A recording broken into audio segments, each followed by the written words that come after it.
લગ્ન, નોકરી કે અન્ય કોઈ કારણસર તમે પરિવારથી અલગ રહેવા ગયા છો અને હવે નવું રેશન કાર્ડ કઢાવવું છે, પણ ખબર નથી કે પ્રોસેસ શું છે, તો ટેન્શન છોડો. નમસ્કાર મિત્રો, આજના વિડીયોમાં આપણે વાત કરીશું કે કુટુંબ વિભાજન એટલે કે પરિવારથી અલગ થવા પછી નવું રેશન કાર્ડ કેવી રીતે કઢાવવું, કયું ફોર્મ ભરવું, કયા ડોક્યુમેન્ટ્સ જોઈશે અને ક્યાં જમા કરાવવું, એ બધું જ આપણે આજે એકદમ સરળ ભાષામાં સમજીશું. તો વિડીયોની અંત સુધી ચોક્કસ જોજો. તો ચાલો સીધા જ મુદ્દા પર આવીએ. અલગ રેશન કાર્ડ કઢાવવા માટે તમારે અમુક સરળ સ્ટેપ્સ ફોલો કરવાના છે. રેશન કાર્ડ અલગ કરવાના ફાયદા. દરેક પરિવારને અલગથી અનાજ રેશન મળે છે. સરકારી સહાય અને યોજનાઓનો લાભ લેવામાં સરળતા રહે છે. નવું કે ફ્રી ગેસ કનેક્શન મેળવવા માટે અલગ રેશન કાર્ડ હોવું જરૂરી છે. ફોર્મ કયું જોઈશે? સૌથી પહેલા તો તમારે ફોર્મ નંબર 5 લેવું પડશે.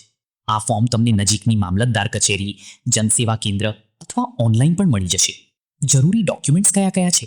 ફોર્મ સાથે તમારે અમુક પુરાવા જોડવા પડશે, જેમ કે તમારા જૂના હયાત રેશન કાર્ડની નકલ, અલગ થતા તમામ સભ્યોના આધાર કાર્ડ અને ચૂંટણી કાર્ડ, વોટર આઈડી, રહેઠાણનો પુરાવો, જેમાં તમે છેલ્લું લાઇટ બિલ અથવા મકાન વેરાની પહોંચ આપી શકો છો. જો તમે ભાડાના મકાનમાં રહેતા હો તો ભાડા કરાર, રેન્ટ એગ્રીમેન્ટ અથવા મકાન માલિકનું લાઇટ બિલ જોઈશે.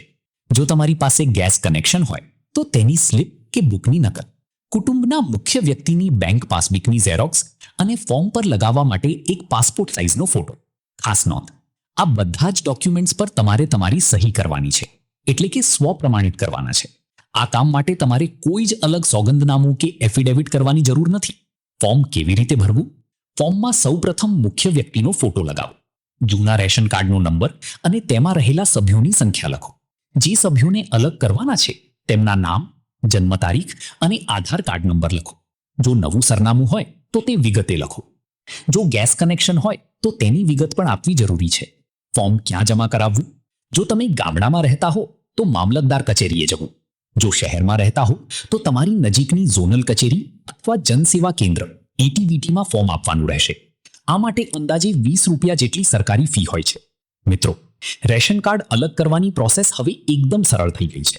ફક્ત ફોર્મ નંબર 5 ભરીને જરૂરી ડોક્યુમેન્ટ સાથે સહી કરીને આપી દો. જો તમને આ માહિતી ઉપયોગી લાગી હોય તો વિડીયોને લાઇક કરો અને તમારા મિત્રો સાથે શેર જરૂર કરજો. અને હા, આવી જ અગત્યની અને સાચી માહિતી સરળ ભાષામાં મેળવવા માટે આપણી ચેનલને અત્યારે જ સબસ્ક્રાઇબ કરો. મળીએ એક નવા વિડીયોમાં. ત્યાં સુધી રજા આપો. જય હિન્દ.